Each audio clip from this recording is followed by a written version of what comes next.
Hello, this is me, Samantha. I am here right now. I'm driving and I'm here.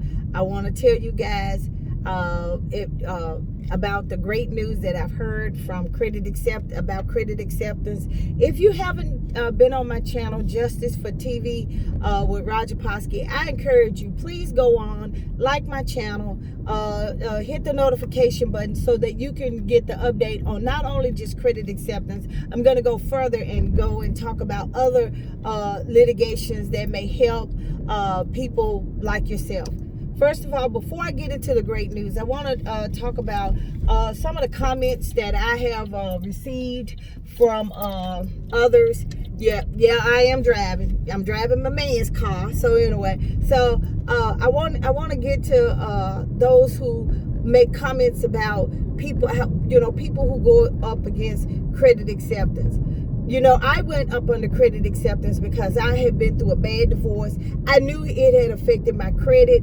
I didn't know how much. I later found out that it didn't really affect it, but I went through credit acceptance because of that. So you can't sit here. Please don't judge nobody for what, going to credit acceptance and stuff and saying they should have known and they should have saved up their money. I'm gonna be honest. It's hard for people who have kids and they got to get, or they working and they're trying to keep a job. They're trying to better themselves. So yeah, just like me, they thought, I'll go ahead and go through this and become more aware of, get my credit back so that I can do this. A lot of times, a lot of people have old stuff on their credit from when they was in high school or their early 20s, and they get this credit and then they find out that, they thinking their credit is bad and they just keep it on there for a long length of time. So don't sit here and judge somebody because they went through credit acceptance, because I know a lot of people who have went through credit acceptance trying to get their credit back and then found out that that it was bad, that was the biggest mistake that they did. So okay, so with that being said, I want to move forward with what I have to say. Okay, I don't know if I told you. Yes I did. Back here in December, the United States Supreme Court was about to take my case, and they told me I had to resubmit the filing fees along with that so that they can go ahead and listen to my case. I would have been on the Supreme Court docket. Well, nice neighborly postal service, who right now is going under the scrutiny. I'm driving while I'm talking. Well, going under the scrutiny, changed the address to the Supreme Court, and therefore my case was closed. It was closed, and no matter what I did or tried, it wouldn't come back. So I cried like a baby because I thought it was the it of all it. I didn't go all the way through the appellate court. I just went from the appellate court to the Supreme Court. So make a long story short, I ended up contacting the the Sixth Circuit where I'm at, and I told them the situation, and I applied to go to the appellate court. Well, I paid the $505 that I needed to get in. And they told me they didn't automatically get me in. I had to go ahead and show them why I needed to go to the appellate court. And we're going up on the tunnel. Okay, so what I did was I threw in the kitchen sink. I threw in everything. I talked about not only the stuff that was in the court, but I told them that I also told them about how the United States government is trying to use my evidence to get into to file another case against credit acceptance. And how I had to do that was I had to go back in district court, and I had to let district court know that I had this evidence, and will they accept it. Once they said to go to the appellate court, even if they said yes or no, I still could be able to use it because it was an appealable issue that was going before the court. So that was a plus size. So what I did was I knew the judge was going to throw it out. I knew he was going to deny it. So what I did was I filed a motion, and I told them that, what was going on, and the district court judge said, no, it's irrelevant. I'm not going to hear it. So I was able to use that, the fact that he had an order. And rule of thumb, anytime a court makes an order, even if it's whatever, I don't care if it's how long, if they make an order on the case or whatever it is, that's an appeal. That's within the time frame for an appeal. So don't think that because the judge says no, you can't do it, it's not within that. That when they make that order, it gives you that time to appeal that case. So that is a plus. So once he did that, and then within the Supreme Court saying that they had closed my case, that gave me enough window for me to go back to the appellate court and say, look here, I need y'all to hear this, because if you don't, then I can go back to the United States Supreme Court. And what I did was I did my brief in the Sixth Circuit, and today, on the 30th of April 2020, they reinstated the appeal. So now I'm back in the game. So regardless of what they're doing, even if they do, they say, well, okay, well, we don't want to hear, which I doubt it's a major statement, because for them to open it up after 5 months, I had to have a smoking gun. So I produced that, and now what's going to happen is, if they hear it, let's say they hear it and they throw it out, I still can go to the Supreme Court.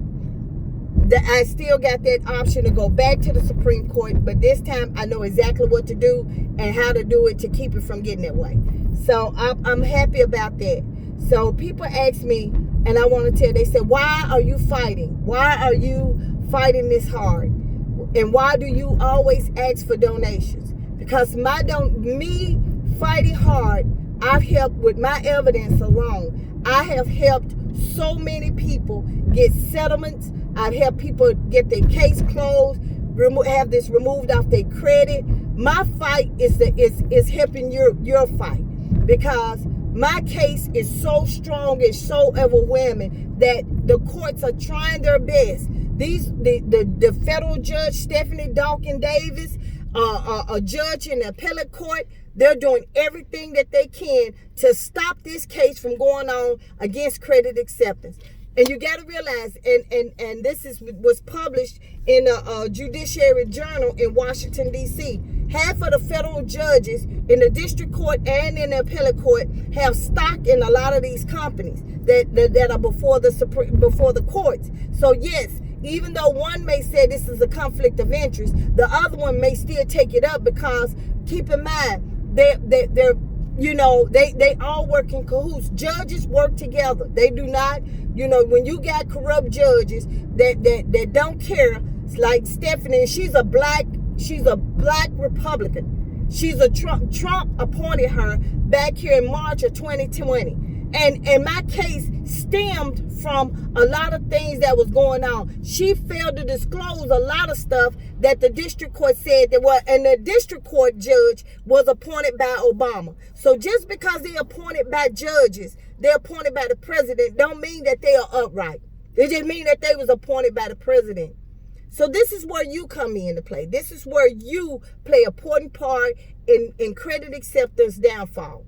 Many of you don't know that because of me and my fight, that the Department of Justice Consumer Financial Protection Bureau, that monitors credit bureaus and credit companies, has started picking up on this.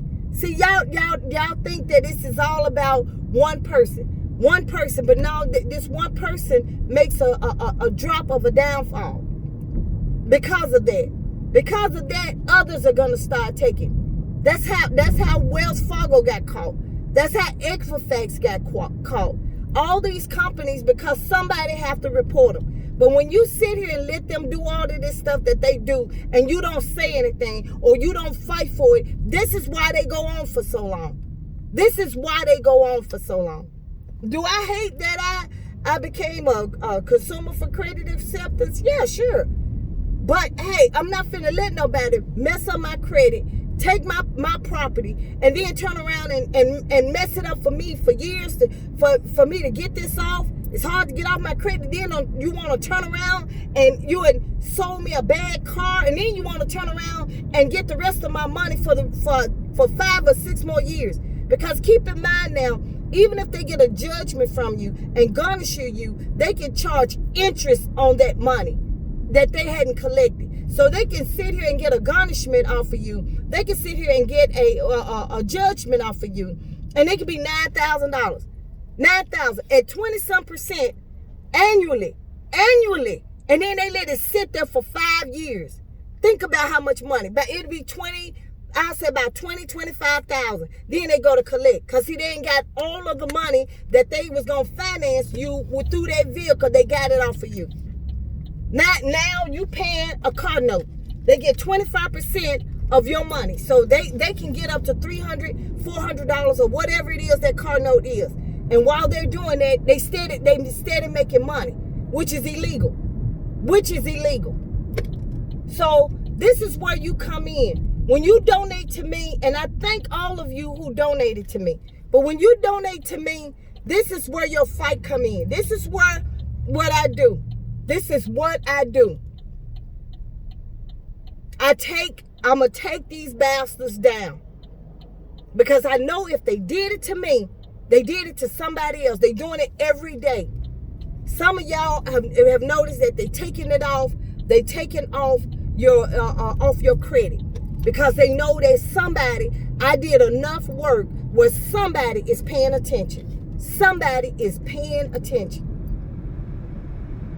So I thank you guys. Down below you can see my Cash App.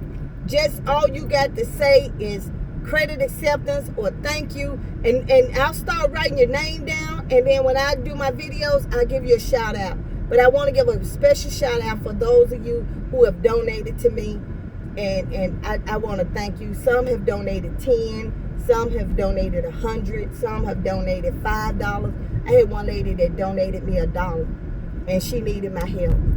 And I don't have a problem with it, but I can't do this. I can't do this fight by myself, and I can't do it for free. So even if I don't take your case, you keep in mind that it's gonna benefit you either way. Be part of the cause. I thank you guys so much. I thank you so much. And you guys have a great day. And stay safe out here, because this coronavirus ain't nothing nice. And look, I got my little mask, and I'm getting ready to move and stuff. But again, be safe, be strong, take care, guys.